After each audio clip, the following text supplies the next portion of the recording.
the video, but I am going to record on another audio platform. Just give me a That's a good sec, idea. just as a backup. All right, in three, two, one. Hi, everyone. Welcome to Sandy K Nutrition, Health and Lifestyle Queen.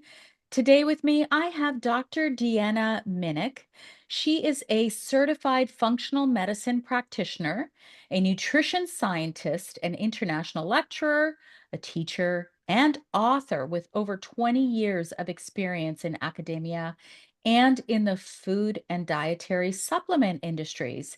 She is also the chief scientific officer for Symphony Natural Health, the makers of Herbatonin, the world's first plant melatonin.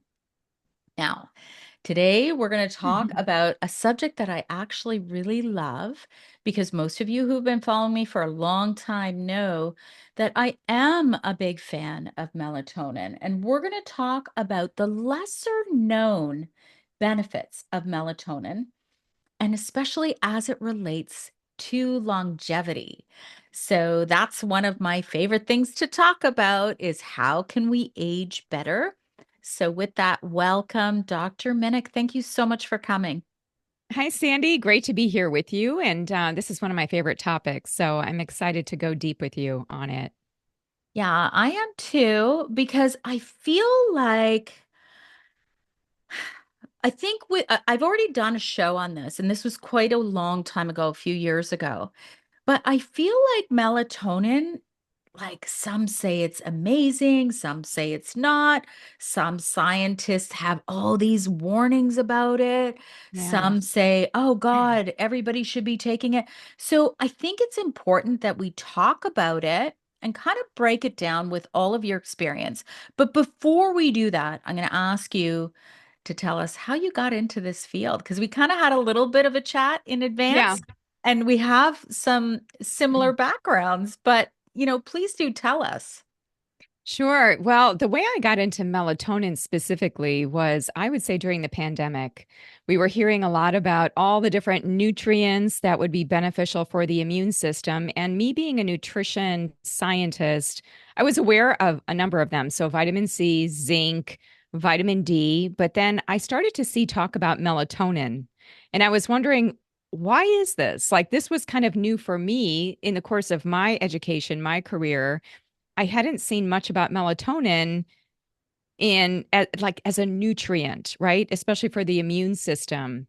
So I started to go into it a bit. And I had also been in conversations with Symphony Natural Health, who at the time I was not working with, but learned about their plant melatonin, which is Herbatonin. And so I think that one thing just led to another. I began working with Symphony and we wrote a paper, a published review paper called Is Melatonin the Next Vitamin D? So that was a labor of love. That was like, goodness, like scratching the surface of all things melatonin to understand it. And then even last year in 2024, we did a melatonin masterclass where I interviewed some of the world's experts on melatonin. I know things about melatonin, but I wouldn't say that I'm an expert or that I've spent my life on melatonin. I learned from the giants out there, people like Russell Ryder, Dr. Tan, Dr. Cardinelli, some of these people who are now in their 80s and have spent their lives researching melatonin. So that was kind of my entry point into melatonin, writing the paper, doing a melatonin masterclass, and also learning much more about what melatonin does, which is so intriguing. It is not just a molecule for sleep, as we now know, although many people don't know that. Many people do have that fear factor when they hear melatonin, just like you said. So, Yeah, and I think that there could be a lot of reasons why that is, and we can get into that.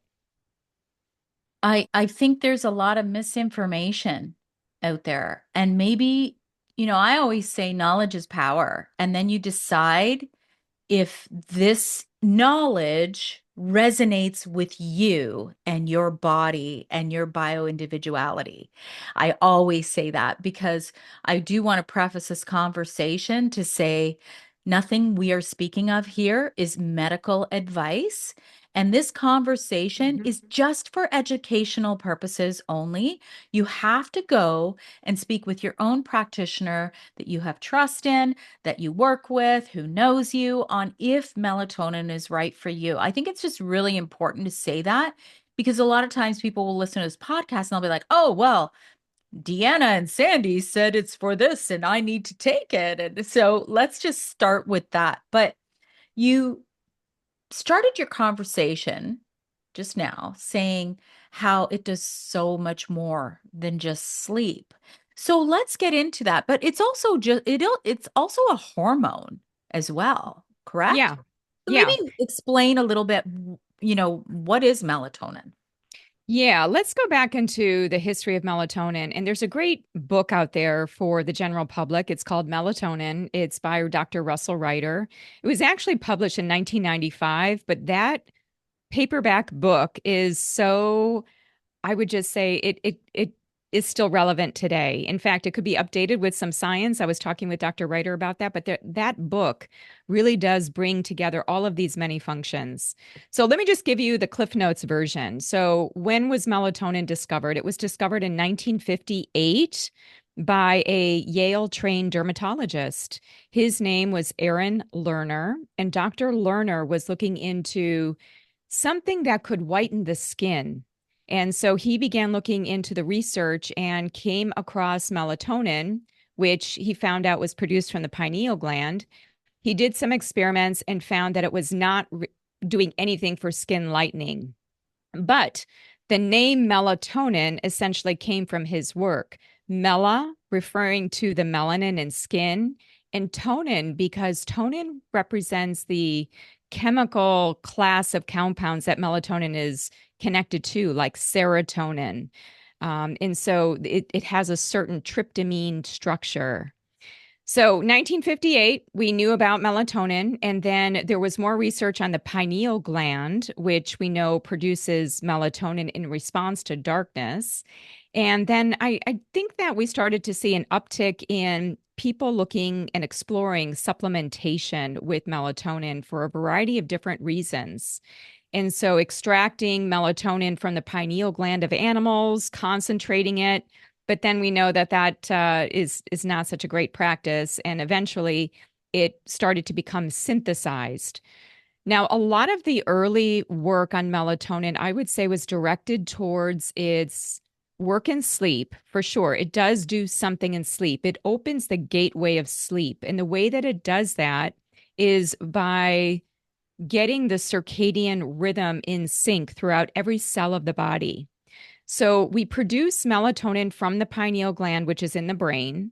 And in response to that signal, we get more and more melatonin, which then connects to the rest of the body to synchronize what we call the cellular clocks. So the brain clock is synchronized with the cellular clocks through melatonin. And so that happens during darkness or when we're sleeping. So, by way of thinking about melatonin as a sleep hormone, the way that it is implicated is in the circadian rhythm or the signaling. So, I want us all to remember that because I think that even more than sleep, it's a circadian rhythm signaler through darkness. And what are we doing in the dark? We're sleeping. One of the things that melatonin does do in order to enable us to get to sleep is it brings down the core body temperature a bit. So it's a hypothermic agent. So when we start to feel a little bit chilled at night, many times, we kind of feel like, okay, now it's time to put the blankets on. We start to get tired, right? So there's that kind of effect of melatonin. So melatonin opens the gateway of sleep. It does not necessarily keep us asleep. And I think that's another misconception of where people have gone awry with the information, thinking, oh, the melatonin didn't work. I woke up at 2 a.m. Or, oh, I feel groggy. The melatonin did it. There are more players in the sleep web of our biochemistry than just melatonin. And so it's not only that, but first and foremost, yes, we see it as a circadian signal. It's also a potent antioxidant. It is helpful as an anti-inflammatory. It modulates the mitochondria, which really fits your interest in longevity. And that's why a lot of biohackers are talking about it. You have people like Seamland and other people. If you look at biohackers, they all, in some way, what I have found, they do talk about melatonin. Not necessarily high doses of melatonin, more like microdosing melatonin, physiological effects of melatonin. And then what it also does, and this is a lesser known function, but it's starting to emerge in the science, is it helps with brain detoxification at night. So, what we see at Mm. night when we're sleeping is the brain cells, the neuronal cells, they shrink. And we see this in animals. We don't have human clinical data on this, but in animal models, what they see is that the brain cells shrink in order to allow for better convection of metabolites out of the brain. And it appears that melatonin is part of that process. It's a neuroprotective agent, and it may be helping with that lymphatic fluid flux. So I just listed a lot of different things there. There's a lot in the way of those mechanisms. Like if we're just thinking sciency and how does a molecule work, circadian signaling, antioxidant effects, and we're talking a potent antioxidant effect, anti-inflammatory, looking at the mitochondria, and also looking at the brain. I would say that those are the top 5 effects of melatonin. I didn't even get into the immune system, but that does tie in to its anti-inflammatory and its antioxidant effects. Yes, I remember reading about the melatonin during the pandemic. I do Yeah. remember reading the research that was coming out, and I was fascinated with it because, as I briefly mentioned to you, I started microdosing with melatonin way before I even went back to college for holistic health. And I was doing it intuitively. And I want to say something right here because I think it's important always to give a real life situation. And this Hmm. isn't for me to tell you as a parent to go out and get your kid on melatonin. This is not at all what I'm saying. What I'm saying is sometimes the research can seem very scary because I know, Deanna, there's research out there to say that if you give your child melatonin, you could delay puberty. There's a bunch, but isn't there? Could you just kind of I wouldn't say it's very strong that we can pinpoint and say that melatonin could delay puberty. What we do know is that melatonin and some of the other hormones that come up during puberty kind of come into this dance, if you will. So there is this kind of connection with puberty. So melatonin tends to just naturally come down, and then some of the other hormones start to come up. But I don't think that we have copious evidence to suggest that taking melatonin, there are just too many variables there. What is the dose of melatonin? What is the child's exposure to endocrine disruptors? So many different things. So I don't think that, that's not my area of expertise, but I would say that in general, I don't tend to see that, or I haven't seen it in the literature that I have been looking at. there was a very well-known podcaster who was a scientist who was reviewing the science. So I will say the the a big issue right now with the whole world is that we see a 30-second clip on social media and then Yeah. we pass judgment on that 30-second clip. So I will give grace in the sense of, maybe there was more to that conversation. I think I know now that you're mentioning where it appeared. I think Yeah. I know the context of that conversation. I think it was in reference to animal studies where they showed that there were changes in reproductive activity, that melatonin was implicated in reproduction, and somehow that levels of melatonin came down with levels of reproduction going down. But when I asked Dr. Ryder about that work that was taken out of its animal context and applied to humans, saying that if you take melatonin, you're going to drive reproductive capacity down, what Dr. Russell Ryder mentioned to me, and I confirmed it when I went into the studies, is that if you look at animals, they are seasonal breeders. And melatonin was helping in the way of their breeding patterns. So there are certain times of year, especially even in Canada, I think it's like the white-tailed deer can only mate during certain times of the year because otherwise the offspring will not survive through certain seasons. So melatonin helps to gauge the reproductive capacity of animals that are tuned into seasonal breeding. But humans are not seasonal breeders to the Right, best of our right. No, knowledge. And so no. we can't assume that melatonin would be implicated in the reproductive capacity of humans in the same way. Again, there's just no science to make a clear judgment and statement around children delaying puberty by taking melatonin because of what we see in these animal studies. So now I know what you're talking about. Yeah, Yeah. that has come out on so I thought, without the full and why animals, this cyclical pattern and how melatonin is helping them with that reproductive pattern. So, what I will say too is that for anybody listening, I think it's really important. This is a great time for a pause, Deanna, just to say we have 1 hour here, which is great. And we can get a lot of information out to educate, but you still have to go back and review what we're talking about because we have all this information at our fingertips now. So the same thing with social media. There was a bit of a scare after that, Yeah. whatever it was, Hmm. 30-second clip. But Yeah. I will say, in my situation with my children, it really helped my family. It helped my family.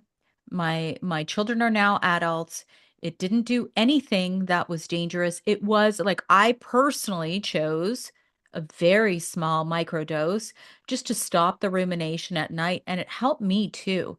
And I still, to this day, so this is going on at least since 2010, I would say. Hmm. I have been taking, and this is well before I went back to college and became, in the podcast world and became a practitioner. I was doing it because I personally saw a massive benefit for myself and my family, and I still do it. And I still like the microdose.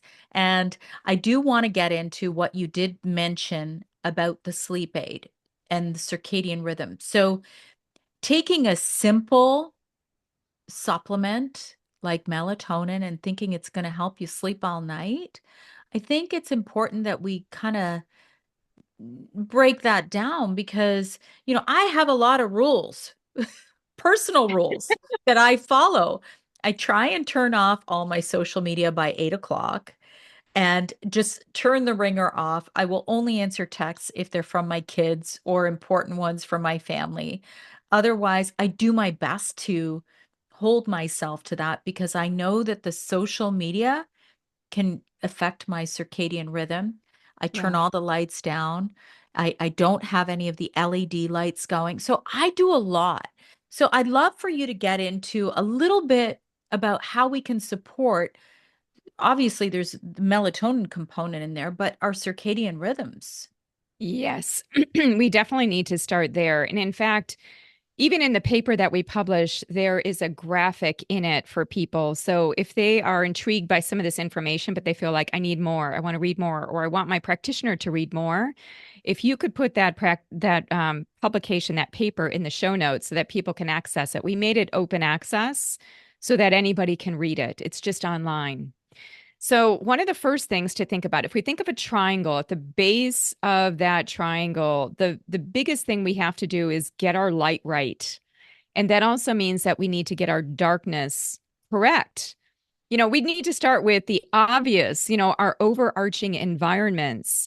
And for many people, they're not getting enough morning light and they're definitely not getting enough evening darkness. And it's darkness at night in the absence of blue light that generates the melatonin from the pineal gland. So when people say, "Oh my goodness, melatonin didn't work and I can't sleep well," or, whatever the thing might be, we have to really start with our environment. Do we have enough light during the day? Do we get enough darkness at night? And I would say, Sandy, that one of the most societally accepted endocrine disruptors, and melatonin is a neurohormone in part in conjunction with all these other things, but we can also change a lot of the wiring of our endocrine system through artificial light, this artificial blue enriched light. Now, during the day, as you and I are talking, it's not an issue because we don't have melatonin during the day. We are flatlined on melatonin from the pineal gland during the day. But at night, that's a different story. And people, they even think with well intentions to go to a gym and work out under those fluorescent lights, or they're going grocery shopping under the fluorescent lights. And a lot of that is very disruptive. So what could you do for that? Wearing the blue light blocking glasses, which can be helpful just as a quick fix. So sometimes, we have to travel at night. We have to be on a plane at night, or we're in the car. We see bright headlights. Wearing these blue light blocking glasses could actually be beneficial. And there are some studies on them. There's also something that I recommend to people that everybody can do, and this is free, and that is you have to measure your light and darkness. If you don't test it, if you don't measure it, you just simply don't know. Many people think, oh, well, it's dark enough. There is an app that I use. It's a free app, but I'm sure there are many. But the one that I happen to use is called Light Meter Lux. The Light Meter Lux app measures lux, and lux is a unit of light. So 1 lux is equal to a candle flame about 3 feet or 1 meter away. So what you want is your sleeping room, wherever you're sleeping, to be less than 1 lux. Now, last summer I was at the beach. It was 12 noon. Sun was overhead. I took out my light meter lux just to see what are my eyes seeing in the way of lux. And it was 15,000 lux. So if we are outside and exposing our eyes to sunlight, we can get thousands of lux. So moving through the day from that full spectrum, high intensity light, which actually many of us aren't getting because we work indoors, we spend time indoors, we're not outside. Maybe we live in higher latitudes where there isn't a lot of sun.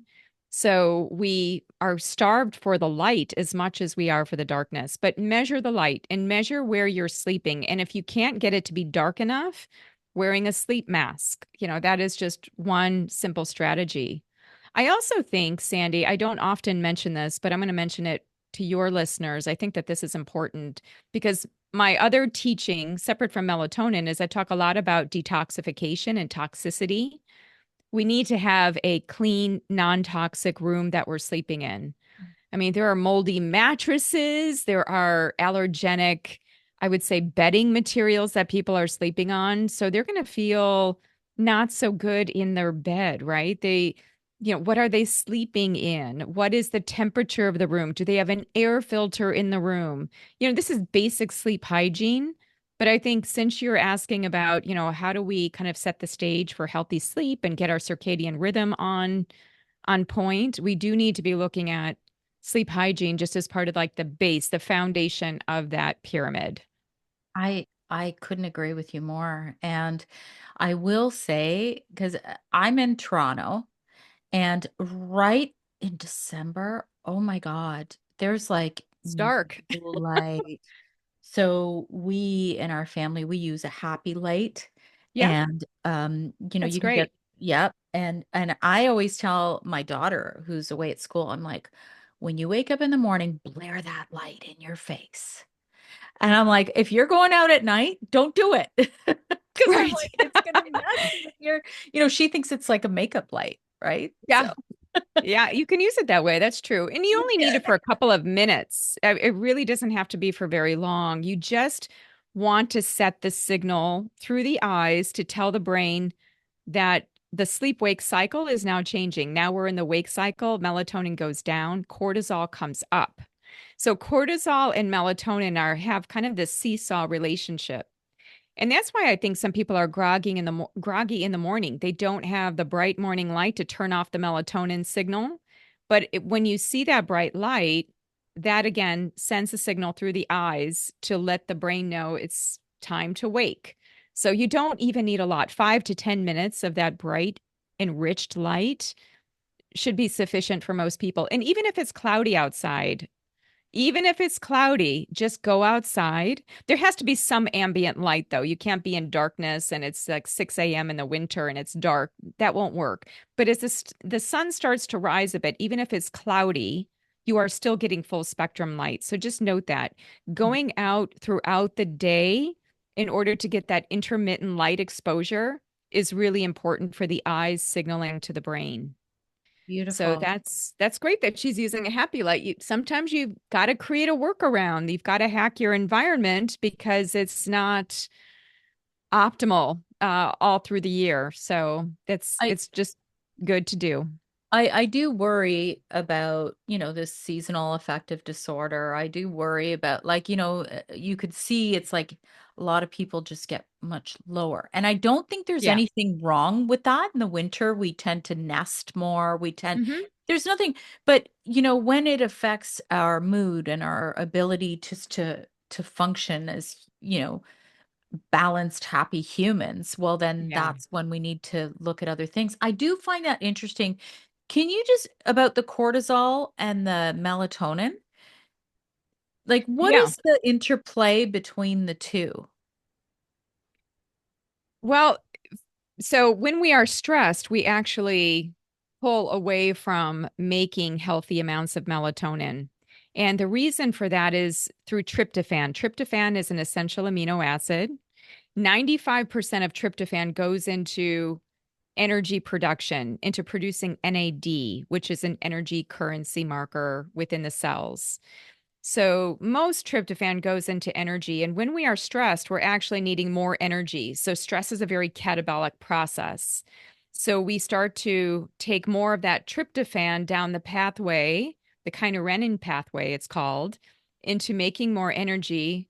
But if we kind of drive that pathway too much, it can lead to some neurotoxic substances. It's not good to keep draining that pathway. So essentially, then we have less tryptophan, less left over to make serotonin and melatonin. So that's why we become less happy. We don't sleep as well when we're stressed, is because we're tugging on the biochemical chains in one side of that pathway where it's not in balance. Mm. So that's something to note there. So somebody who's stressed all the time, I mean, typically their sleep is off. I mean, it's connecting somehow to melatonin, but also to other hormones. And I just want to back up to what you were saying about seasonal affective disorder. I think both you and I recognize that there's a personalized approach to anything that we do. And one of the things about SAD or seasonal affective disorder is that people with lighter eyes, meaning the iris of the eye, the colored part of the eye, so light blue, light green, even light brown, you are, well, for the most part, these people will be more sensitive to light compared to people with dark irises. That doesn't mean that, you don't need to take any precautions if you have a dark brown iris, but people who have light colored eyes are going to be more susceptible to the effects of artificial light at night. They're going to have greater melatonin suppression. There was one study that showed people with light eyes versus dark eyes had a 17% suppression of endogenous melatonin just from exposure to artificial light at night. Yeah. So there is that. But now here's the flip side of having lighter eyes. People with lighter eyes tend to be less prone to seasonal affective disorder because, again, their eyes are so light sensitive, right? That's why typically you see people with lighter eyes wearing sunglasses and, saying, "Oh, my eyes are sensitive." That doesn't mean that everybody with light colored eyes has that, but you're going to see that a bit more for people with light irises versus darker colored irises. But again, I would still say that we need to tend to our eyes no matter what color eyes we have. But how often do we hear about eye color as it relates to light and dark exposure, right? The other thing is full moons. Full moons can change your melatonin production. And so there was one study, and it was done in a sleep lab. So no interference of moonlight or enriched light outside, but seeing that for 4 days before and 4 days after the full moon, that endogenous melatonin had come down significantly and sleep was also disturbed. So there's a lot to be said about the seasonal rhythms, the light and the dark, and also even the light and the dark of our eye color and how that interacts in the environment. And we may need melatonin if we have certain environmental exposures. Maybe we need a little bit more during certain times of the month when we're not sleeping as well. I'm even thinking of menstrual rhythms and women experiencing that, especially in their luteal phase of their cycle, right? They're not sleeping as well. Progesterone is lower, right? So yeah, I think I just wanted to add that to the mix because many times people lose the context of who, why, and when to do melatonin. And I think that truly there's like a checklist of all these different personalized factors, everything from your genes to your phenotype to your environment could say whether or not having melatonin would be useful for you. And even your age, gender, there's so many different factors that play into it.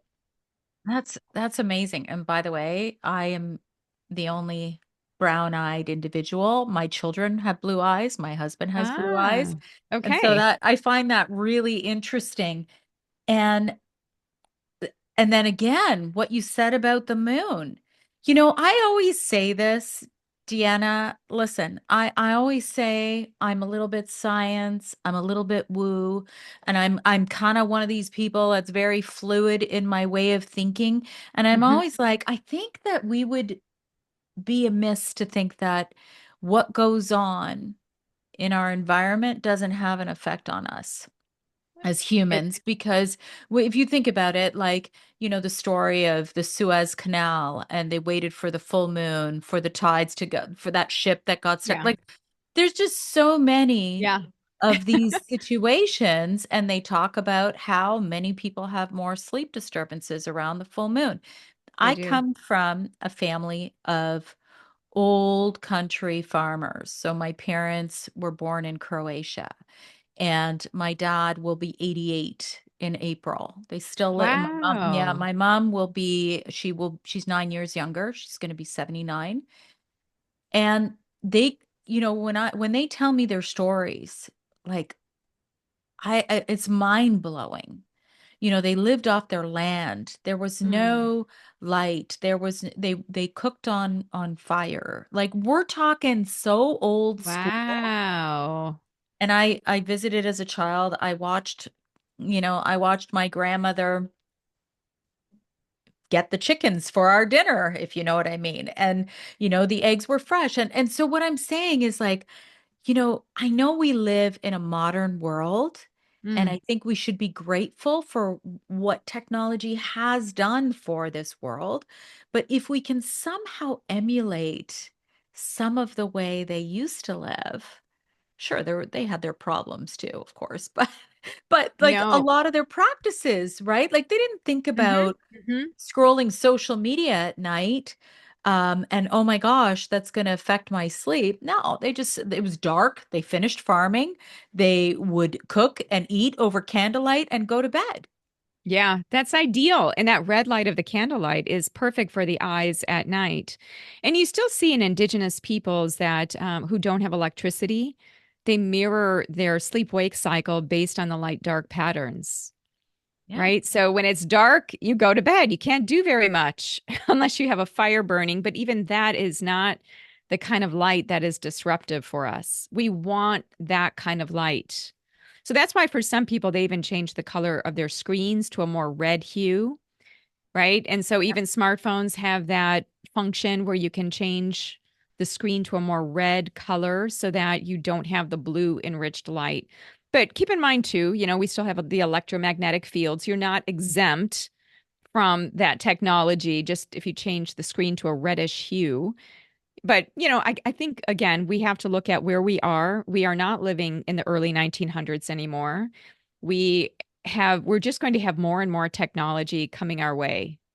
And Yeah. so, how do we use it to the best of our ability for our health and well being? I think we need to find out how to do that. And that's where having a supplement, I was just listening to somebody on a separate podcast not too long ago about our soils and how depleted they are and how so much is in the soil. Actually, I was listening to Sadhguru, and Sadhguru was talking about his initiative around soil and how we all come from the soil, we all return to the soil, and if we don't have healthy soil, we don't have healthy food. And one orange from the 1950s, we would need like 8 oranges to get the nutritional value of that food these days because we don't have the earth reserves of what we need as people. So we need to find workarounds. And that's why so many people need to take supplements because their nutritional status is impaired in some ways. And if you look at chronic disease, there is most often, if not always, a nutrition, I would say, insufficiency and or deficiency, right? So that's why I even look at melatonin very similar to vitamin D. To me, they're circadian nutrients. We're living in modern times in enriched blue light, and it's almost like just like we take vitamin D and then we measure our vitamin D through the year at the end of winter, at the end of summer. We try to track our vitamin D very closely because vitamin D, just like I said, cortisol and melatonin are like on a seesaw. Same thing with vitamin D and melatonin. They're like brother and sister. They are both kind of unique because vitamin D is not just a vitamin, it's also working like a hormone. And vitamin D is implicated in immune function. It has a lot of the same properties as melatonin. And in fact, some time ago, there was a study, it was a smaller clinical study, but they basically showed that the women in the study that had poor sleep also had lower status of vitamin D and that that was connected to melatonin. So melatonin levels were somehow implicated or associated with the vitamin D levels. So I do think we have to be thinking about melatonin as a nutrient. It's a circadian nutrient. It's a different kind of nutrient. And that's why some people you'll see on social media, thinking that they can get melatonin from food, from tart cherries, from pistachios, have a handful of pistachios before you go to bed. Well, we know we don't want to be eating a lot before we go to bed, right? Right. So that would be something that would be contraindicated for most people. So anyway, I just think that there's a lot there. We're living in different times. I really like hearing about your parents and just, how different people have lived because we've come a long way. We're living in very technological times and we are transitioning. We are trying to accommodate for that transition. Yes. And so we need to do what makes sense for us in order to, I personally try to emulate as much as I can. I mean, I'd love to sell my house today and go and buy, a couple of acres and have my chickens and all that kind of stuff. Maybe someday that's my dream, Deanna, and grow my own Yeah. food. It is my Yeah. dream. Yeah, But absolutely. right now, I live in a suburb just west of the city of Toronto. It's too convenient. But what I do look at and always remember are some of the stories. And to your point, my mom used to grow apples on their property. And then what they would do to preserve them is they would make a hole in the ground and they would put the apples in there. And then they would do some sort of a cover with like hay and all of that. And then they'd have apples all winter long. And now we get our apples. So we have an abundant amount of apples in the fall in Toronto. It's like apple season, end of summer, beginning of fall. But now, like they're stored in those weird refrigerators that have gases that go through in order to preserve them. It's not the same.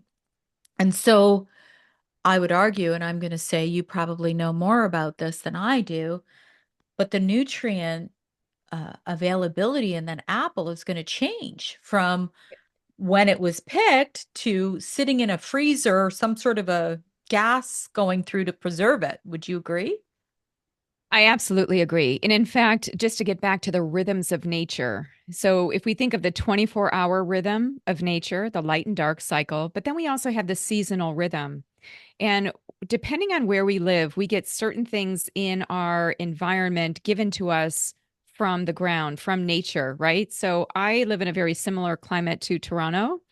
And we have apple tree. We do live on 5 acres, and we have some apple trees, and they always emerge with their apples in Septemberish.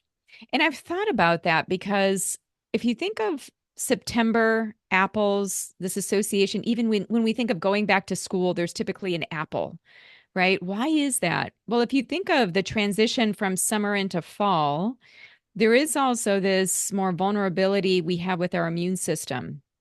Allergies crop up, right? Seasonal allergies. What are apples rich in? They're rich in quercetin, they're rich in polyphenols that would help our immune system. And Sandy, if you go deeper into looking at the rationale for seasonal foods and why we need to eat in season, apples also contain polyphenols that help to prime our circadian rhythm and help us to make that change through the brain. I know that that may sound like, just whoa. Most people don't realize that. They just hear eat in season, but they don't really know the reasons why. We're starting to see now the science emerging around the hypothalamic junction and how the brain receives these polyphenols as chronobiotics, very similar to melatonin. Not the same, but they do prime our systems of time within. So it's really important to eat in season from the aspect of getting the nutrients you need for that respective season. Just what you said as well, you're going to have the highest density you're going to get with that food at that particular time for the most part.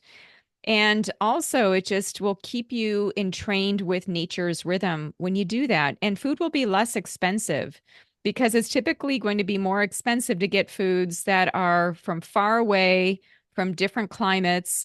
If you go to your neighborhood grocery store, like if I look at mine, if I want to get dragon fruit or papaya out of season, yeah, it's a bit more pricey and they don't really look as robust. They don't look enticing. They don't look ripe. They look like Yeah. they were Yeah. prematurely picked and sent over because people had demanded that. But actually, that wouldn't be the food that my body would need to eat during winter.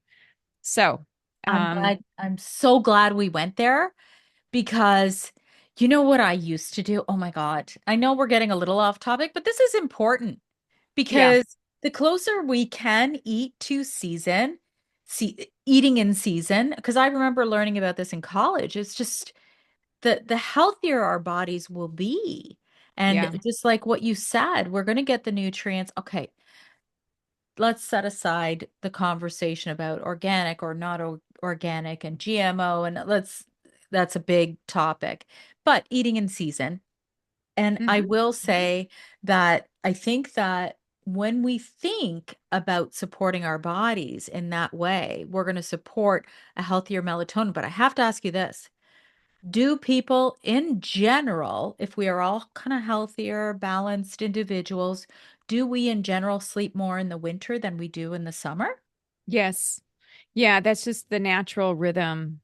And it makes sense because the light and the dark are guiding us in that direction. We have more darkness in the winter, and people are more lethargic, less active in the winter.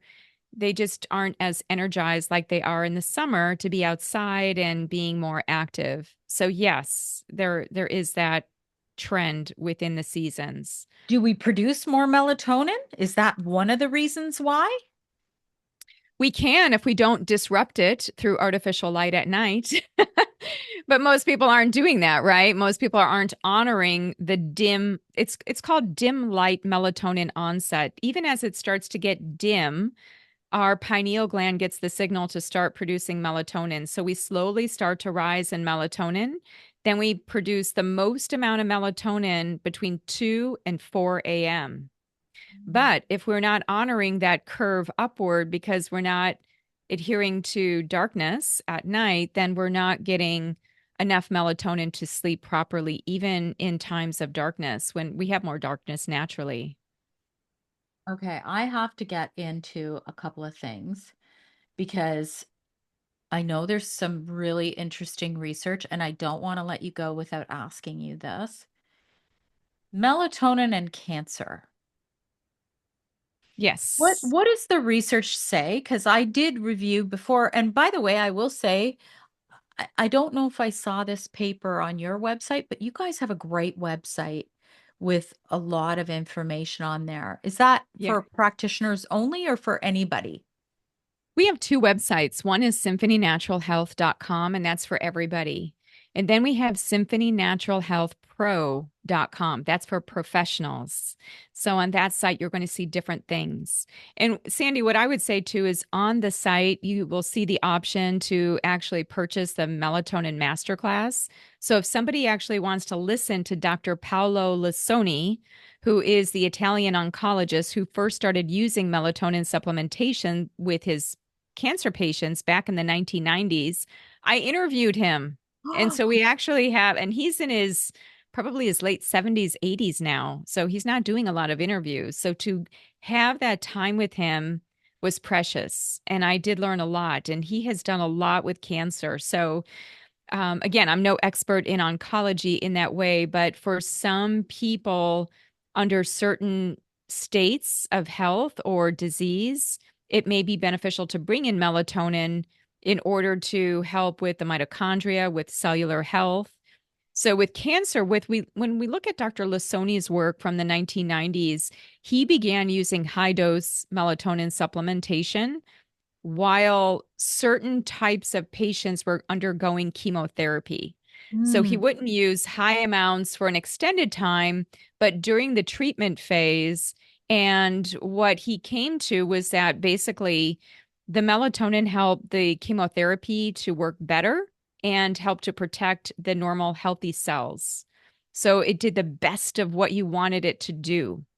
So he has a whole way that he's done that. And even from his studies, you don't see that you change endogenous or naturally occurring melatonin, right? There was no real report of that. I think that's one of the bigger questions that people have. If I take melatonin, do I stop my body from making melatonin? First and foremost, as we get older, so you're in your 50s, I'm in my 50s, as you get older, in your 50s, you're making about 10% of what you had as an adolescent. So children have, if you look at the curve of melatonin, from the age, I would say, of about 3 months of age to 12 months of age, an infant is increasing in their own endogenous production of melatonin. And that'll happen faster if the infant is nursed by a woman, especially at night, so that her melatonin comes through breast milk and then helps to fortify the infant's microbiome and to kind of help the infant with colic or any other kind of sleep disruption. So from that point on, a child will start to increase in their melatonin. Just like you and I talked about a little bit with puberty, it starts to come down a bit. And then we start the roller coaster slide through life. So by the time we're in our 50s, we're making 10% of what we were making at that point of adolescence. So, yes, if we're thinking of, oh my gosh, we're stopping our body's production of melatonin, you pretty much have stopped your body's production of melatonin it's as already you move your happening, way people. through middle age. And not only that, there have been prospective studies. Prospective just means that the researchers set out to actually answer that question rather than just kind of look at what appeared in the research after the fact. Some prospective studies have actually not shown that endogenous production of melatonin was impacted by taking exogenous melatonin. Now, I'm going to give a little bit of I would say, some context or even a disclaimer to that. When we're talking about the amount of melatonin we're taking, I'm talking about taking physiologic doses of melatonin, meaning that if we're both in our 50s and we want to replenish what we had in middle age, we're looking at about zero point 0.3 milligrams to kind of help and fill the gap of what we lost through age and just to be biologically appropriate for our time of life. So between zero point 0.3 and zero point 0.9 milligrams, there are studies with zero point 0.3 milligrams showing benefit for sleep and other things. Now, when people start to think, oh, all these studies on melatonin, if a little is good, then more is better. But then what ends up happening when these people start taking double digit, triple digit amounts of melatonin, I don't think we know long term what the effects of that would be, right? Because that's not physiological, that's pharmacological. That is supraphysiological. And even though Dr. Lasoni used that in his cancer patients, he used that for a very short duration, right? So during the chemotherapy time, is my understanding from the research and after interviewing him. So, what could happen if we are taking too much melatonin is potentially we could saturate the receptors, and then maybe we just don't see the signal as well. Or, maybe it's to the point that, it's kind of like you have to pull back and then the cell has to see it again. So that's why having a physiologic dose, I think, is more reliable and more safe and more consistent with what we see in the science out there on a number of different indications. I'm glad you mentioned that because, like I said, I called it microdosing before it was even like that term wasn't even used. I'm like, I'm microdosing with That was with very astute of you. yeah. Yeah.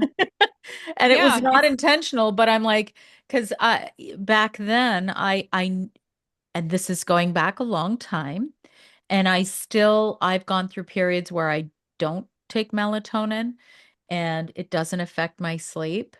My kids as well, they who are adults now, I think a lot of the time, most of the time, because my daughter won't take anything that I tell her she needs to take. So she's not taking melatonin. She sleeps very well. So this is from our experience of very small doses of 0.25 to zero point 0.5 as the maximum. And even when I was in Europe last fall, I found it to be beyond incredibly helpful to get mm, myself on mm, that time zone so quickly. yeah. And, I would use it, was it? I can't, I'm so backwards, like I think there was a time where I was like waking up at 3 o'clock in the morning and thinking it was time to wake up. And so I would take a tiny little amount of melatonin, like a quarter of a milligram. I would fall back asleep and then I was like good within like a day. It was amazing Hmm. how fast it worked for me. So I'm Yeah. glad that you mentioned that about the whether that signal gets lost if you take melatonin for a long period of time. So it's really more about the dose. I think it's about the dose, and I think it's also about the format. 99% of melatonin on the market is synthetically derived from petrochemicals of various types. So there is the potential to introduce contaminants. The other thing that I've seen with melatonin supplements is that there are other things added to the melatonin supplement, like other herbs. And many people don't realize this, but those herbs may impact the metabolism of melatonin. It may inhibit or accelerate the metabolism of melatonin. So when you put, in the supplement world, we call that mixology. You put in a lot of different things because you think that, well, this study showed this on this plant, this study showed this on melatonin, so they must work best together. But that's not always the case. Sometimes you can have an antagonistic effect. So sometimes the melatonin supplement isn't working in the same way because of things that would go against each other in the formula. And this is what would bring us to herbatonin, truly, because herbatonin is a plant melatonin that is directly concentrated from the plants. And that would be alfalfa, rice, and chlorella. And what's really interesting is that there was a study comparing herbatonin against synthetic melatonin side by side. And this was published in a journal called Molecules back in 2021. And what these researchers showed was that the plant melatonin outperformed synthetic melatonin in every cellular assay. So it was more than 6 times greater in its anti inflammatory effects. It helped with free radical scavenging by up to 470%. They even did a skin cell model and they found that the herbatonin could potentiate the reduction of a lot of these free radicals by 100%. So there's something to be said from having a chemical derived form of melatonin, which just on its own, just being that kind of naked molecule, that's fine, but there could be other things that come along with that make it not work as well. Whereas with the herbatonin being from plants and not even an extract, it is very simply the cell matrix of plants, three different types put together, standardized to melatonin, and it has been shown to be even more effective. So you could be taking the zero point 0.3 milligram of herbatonin, but yet getting 6 times greater anti-inflammatory effects, up to 5 times greater antioxidant effects, just by nature of the other things that are in the plant naturally. We're not adding in a human way other things and then putting it together with the melatonin.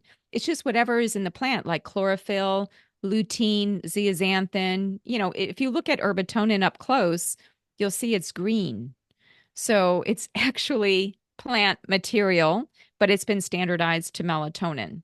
So you know exactly how much melatonin you're getting, but it's amplified in its response because of the other adjunctive things that are coming along for the ride. That's amazing. I've used it, and it is available in Canada because, well, but I Yeah. have I am a practitioner, so I have a practitioner account. But and for those of you who are listening, chlorella is very powerful, even as a lot of people take it to detoxify, right? Yes, they So do. it And can, alfalfa, actually. Alfalfa is extremely nutrient dense, very high in beta carotene. Now, the amount that we have in the capsule of all of these vitamins and different phytonutrients aren't going to be appreciable, right? It's just smaller amounts that are coming along, but still, yes, alfalfa, chlorella, heavy yes. hitters in terms of detoxification, pH balancing, just even supplying nutrients. Now, and the thing I like is that it comes in two doses, right? 0.3, and then what's the other one? The other one is 3 milligrams, and that would be for more of, let's just say, jet lag, like you were describing, or more acute uses where you need a bit of a higher dose. And sometimes, there are sleep protocols where you can use both a low dose and a high dose of melatonin to help with things like shift work or, again, thinking of jet lag too. There's a way to use both of those doses even. And I had another question. Darn it. What was it? I can't remember, but it was at the top of my head and now it's gone. But in terms of, so is there anything that people, if they can't get herbatonin or herbatonin, is there something that they need to look out for in their melatonin?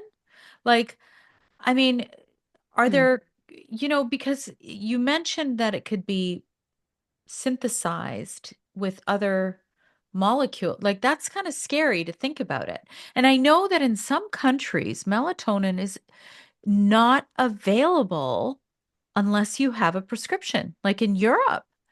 Yeah.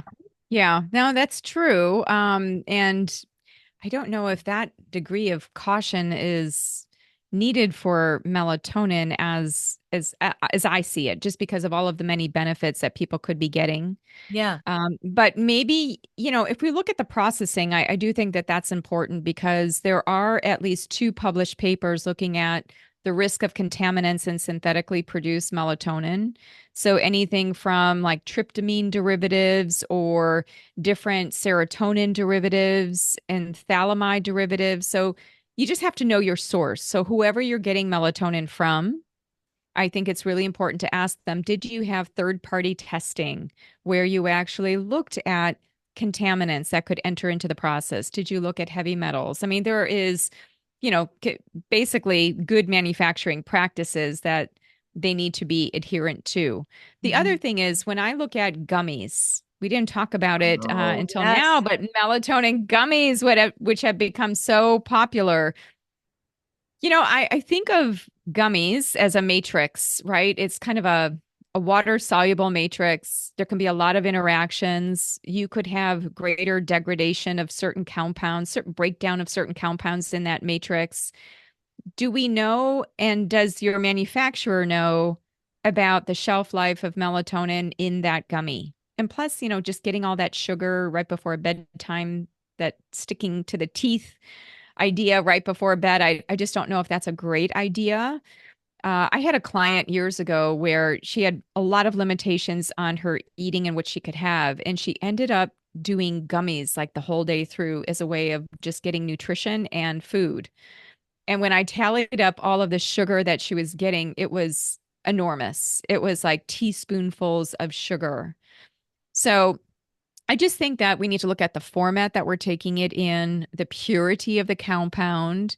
And my preference, Sandy, has always just been to go with plants, plant compounds, because, it's intriguing that the plants around us are also making melatonin. They don't have a pineal gland, they use it in a different way.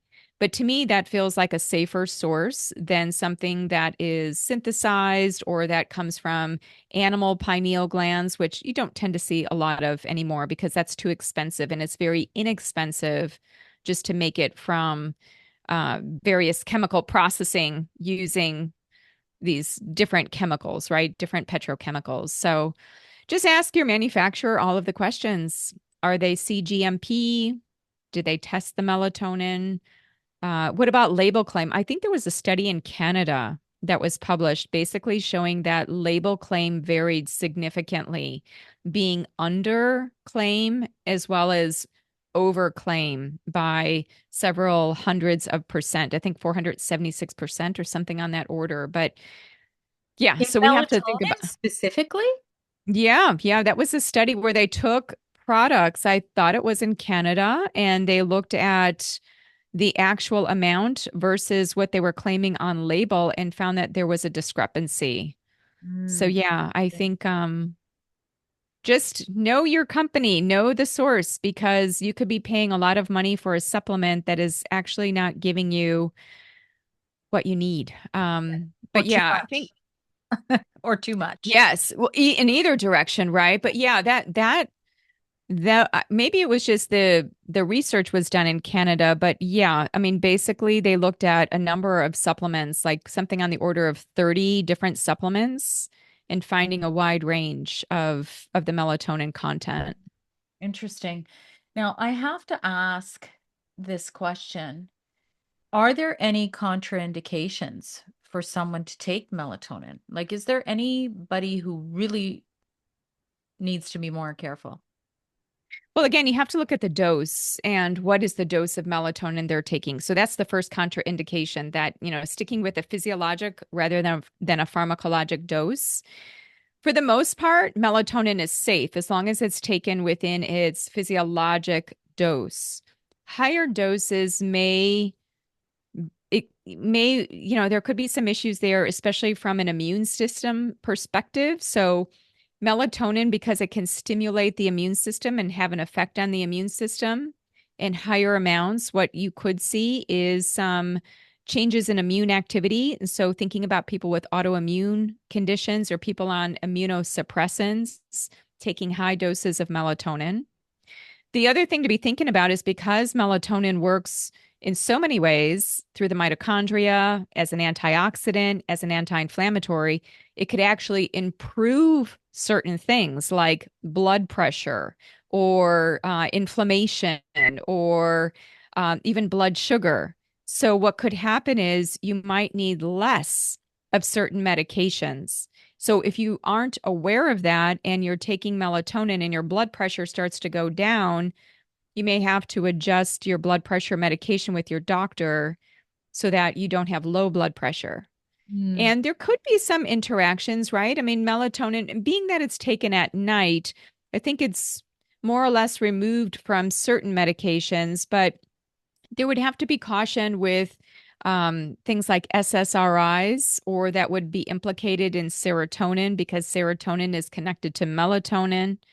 So I think that those are the basic ones. But for the most part, melatonin is quite safe when it's used in the doses that have been studied and that are physiological. Perfect. And you mentioned the immune system. I wonder, like in the research about melatonin and cancer, is that why they they saw that it actually helped some cancer patients because of I that think there are immune system? multiple. I think, yeah, short answer is yes, possibly, and probably other mechanisms of action. If you think of cancer, cancer is a metabolic disease, and much of that dysfunction is through the mitochondria. The highest amount of melatonin in the cell is actually made in the mitochondria. So it's a mitoprotective. It helps with metabolism, all of those free radicals that are produced with age and with overeating, right? We're protecting the cell from a lot of that free radical spray from melatonin. So if cancer is a metabolic disease, and this is why for people on a ketogenic diet, they're not using the mitochondria as much, right? So a high carbohydrate diet is shuttling a lot of this through, causing a lot of free radical activity. So that's why typically with cancers of various types, we see that there's a connection to insulin resistance, certain ways of eating. And so I think it has to do with the mitochondria first and foremost and its mechanism of action there. It's a very important mitochondrial regulator, right? The second thing is I think of its role as an antioxidant and protecting the body. And what's unique is that melatonin is both fat soluble and water soluble. So it can go to a lot of different places of the body. And one molecule of melatonin can quench up to 10 free radicals. Whereas something like vitamin C is able to quench something on the order of 1 to 2 free radicals in a water solution, right? So in the blood, not necessarily like in the brain or the fatty tissues of the body. So I think melatonin, as it relates to mechanisms in relationship to cancer, is probably working on multiple mechanisms, but my prediction is primarily through the mitochondria. Hmm. I just find that so interesting. I find it like all the research. I mean, we couldn't even touch on all of it. We're now at over an hour, and I know you and I both have calls soon. So please tell us where we can find you. Sure. The best place is symphonynaturalhealth.com. If you go on symphonynaturalhealth.com, you're going to see so many different resources. And if you're a practitioner, we actually have a practitioner toolkit that we built up around melatonin. So we have a checklist, which is a melatonin insufficiency assessment. We even have a darkness deficiency questionnaire that you can take just to see if you're truly deficient in darkness. So there's a lot there, a lot of blogs, a lot of different people that we've had come our way through the medical team to share their expertise. So I would say symphonynaturalhealth.com would be the place to go. Perfect. And I am definitely going to look for your interview with Dr. Paolo Lasoni. Yes, yes, definitely do that. I mean, the man is just, he's done so much with melatonin. He has dozens of studies if you look on PubMed. And he's also a very spiritual guy. So he has a lot of philosophical orientations into melatonin.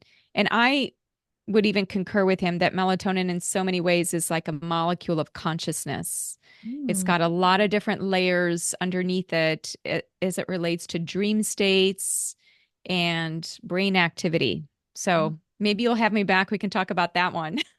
Oh, I think we'll have to because you know what? Like you and I just met, but most people know that I don't believe that we can optimize our wellness or our happiness or our longevity unless we have some sort of a spiritual connection that Mm, resonates with us. So I yeah. love that. And yes, we should definitely do that. And I just want to thank you so much. This has been such a Oh. great conversation. I could have kept going with you for sure.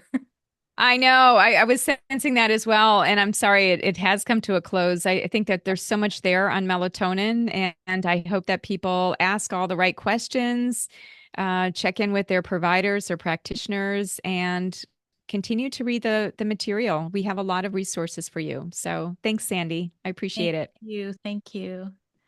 Okay, I hit stop on that. Let me hit stop on